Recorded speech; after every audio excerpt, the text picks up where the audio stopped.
بسم الله الرحمن الرحيم. أبنائي وبناتي، بنبدأ مع بعض chapter 7 linear momentum، يعني كمية الحركة الخطية and collisions والتصادمات. هنتكلم عن المومنتوم، عن الامبالس الدفع، عن conservation of momentum، عن الكوليجنز. عشان نفهم المومنتوم كمية الحركة، تعال نشوف المثال ده. How can the effect of catching a slow and heavy object be the same as catching a fast lightweight object؟ يبقى I have two objects. The first one moves slowly but heavy, and the second one is has lightweight but moves fast. The answer, they have the same momentum. So I have heavy object but moves slow, and light object but moves fast. Momentum is defined as the mass times the velocity. The symbol of momentum is P.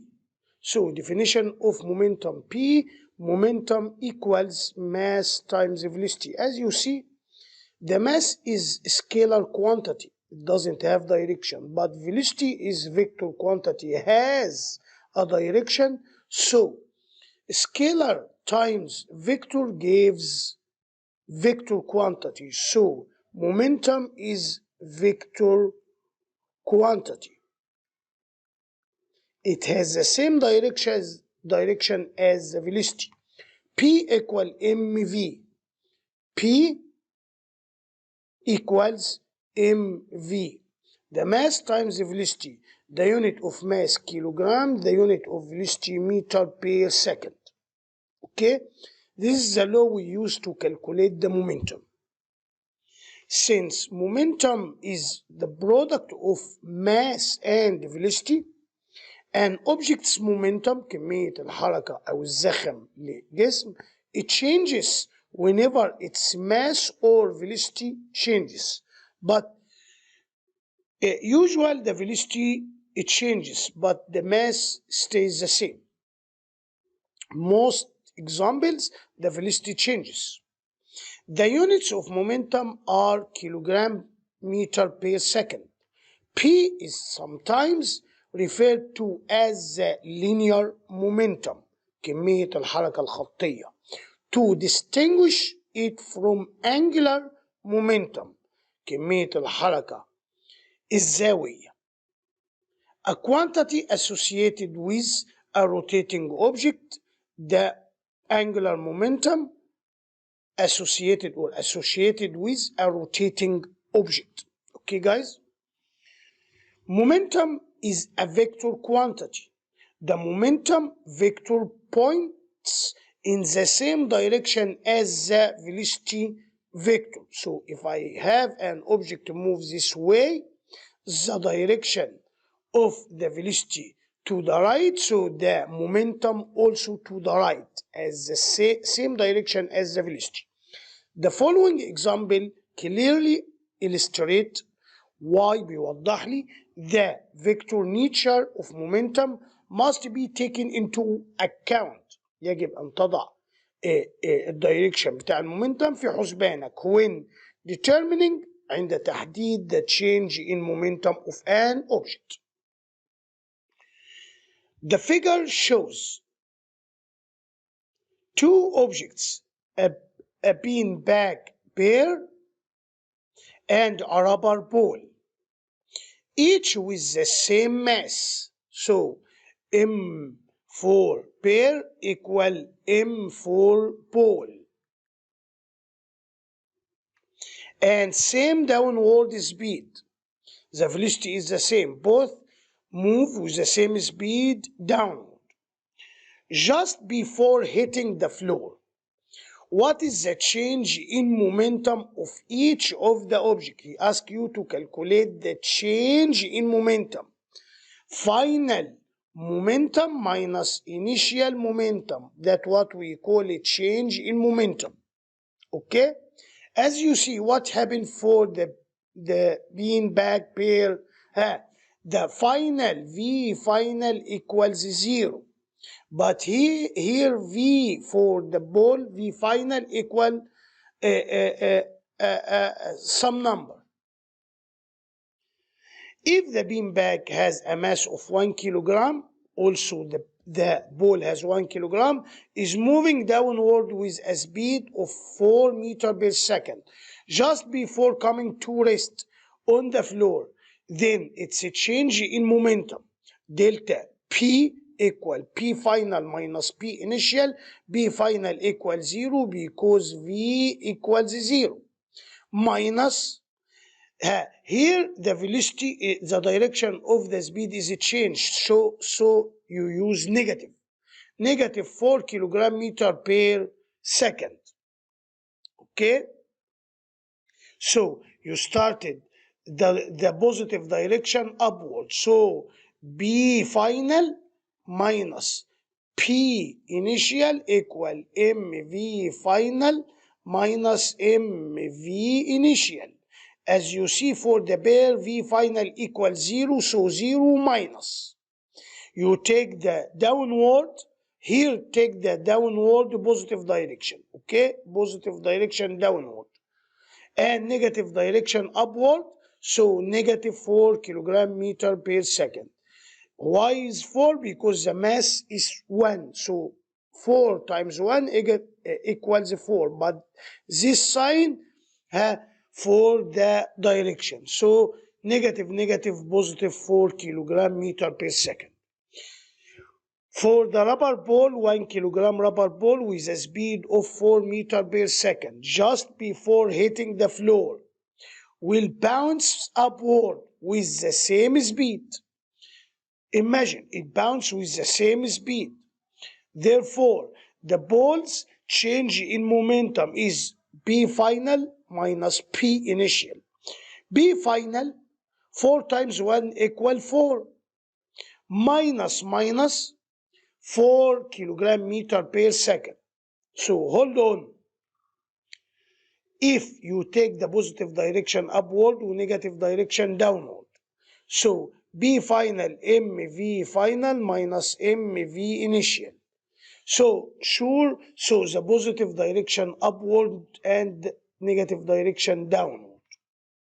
So mv final, V final 4 times 1, 4, minus m for 1, V initial equal, V initial was downward, so negative direction. So 4 minus positive, so the answer will be 8. Double the momentum of the beam pair. So the total momentum of a system of object, you got the difference, okay?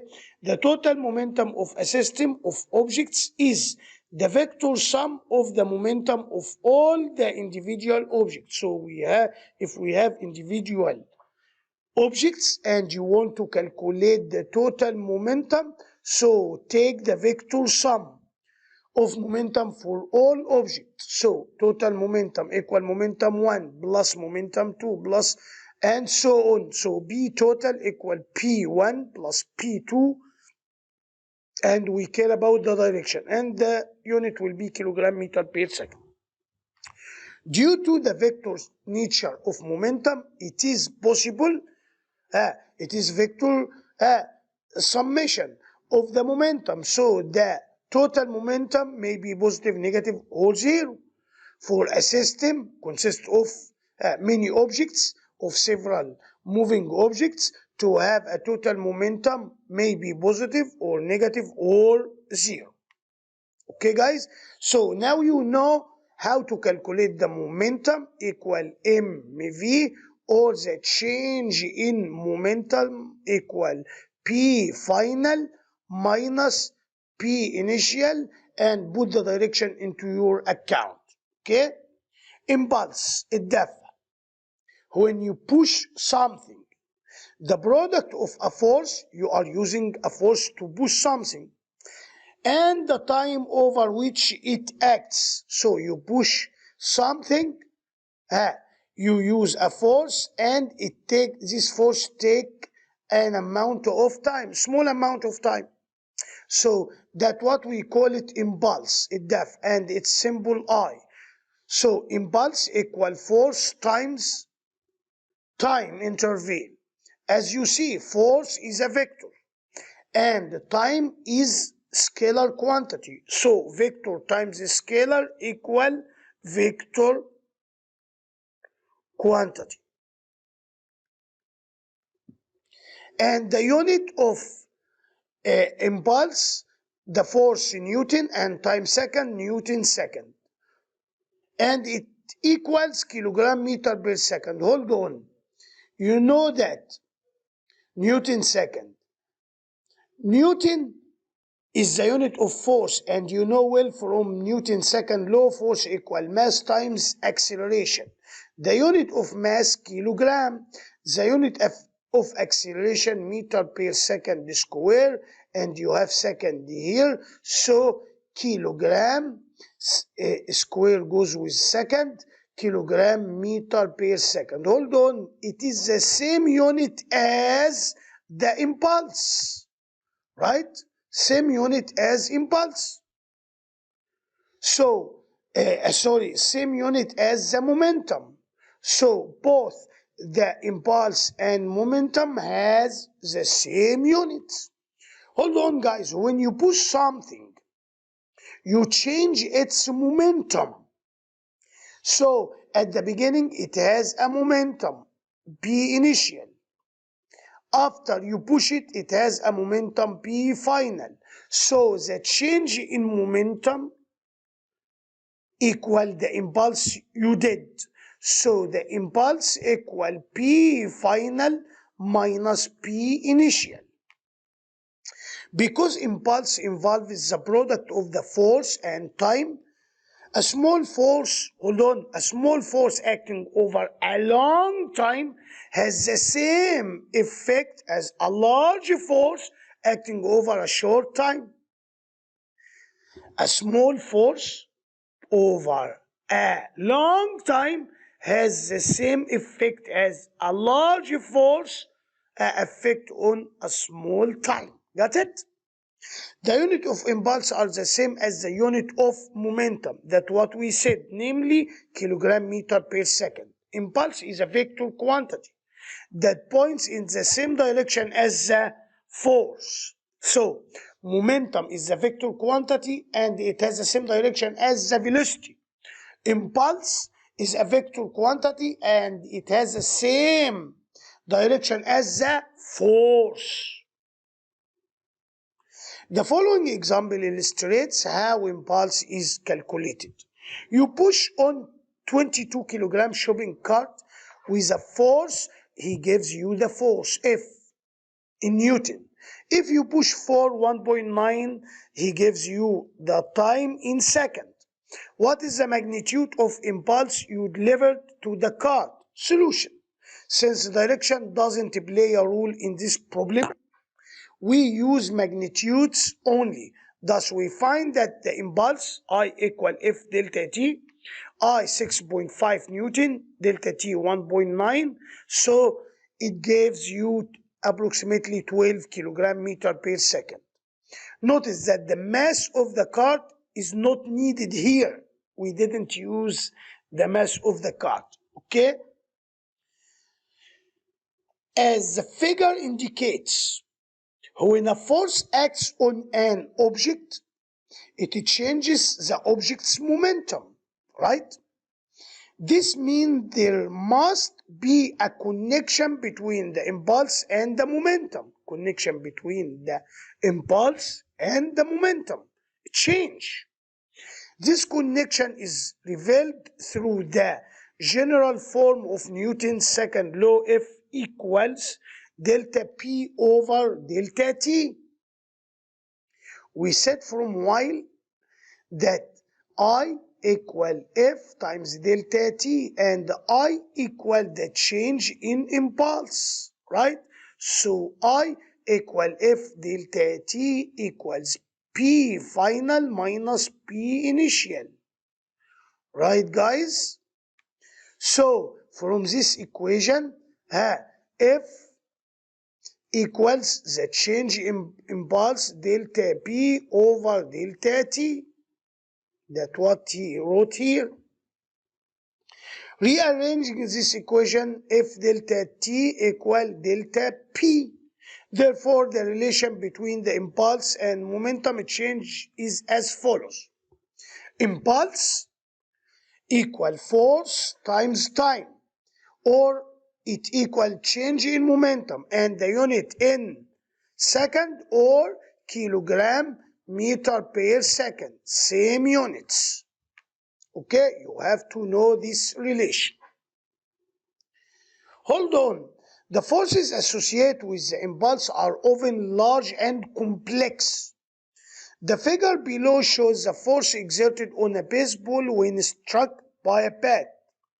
The force acts as little as a thousandth of a second. It takes a small amount of time, during which time it rises to a peak and then falls to a zero while you hitting or struck the ball by the bat.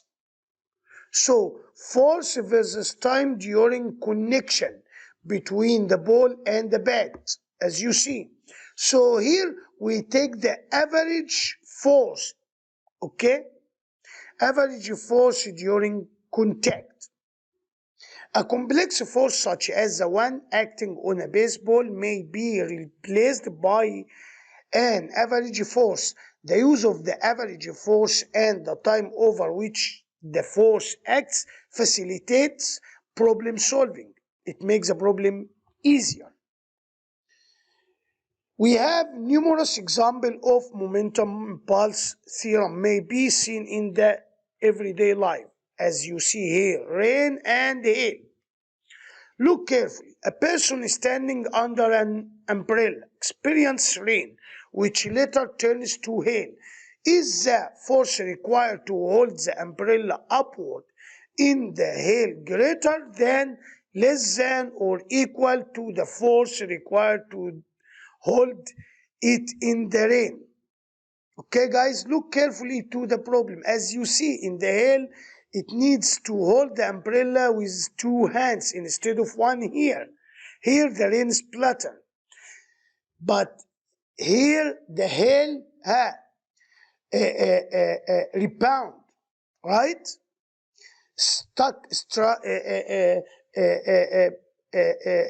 Hit the umbrella and goes upward, change direction. So hold on. The rain tends to splatter and fall off the umbrella, while the hail tends to bounce back upward. Bounce back upward as the example of the ball and beanbag. You notice that this means that the change in momentum is greater for the hail because there is a high change in momentum.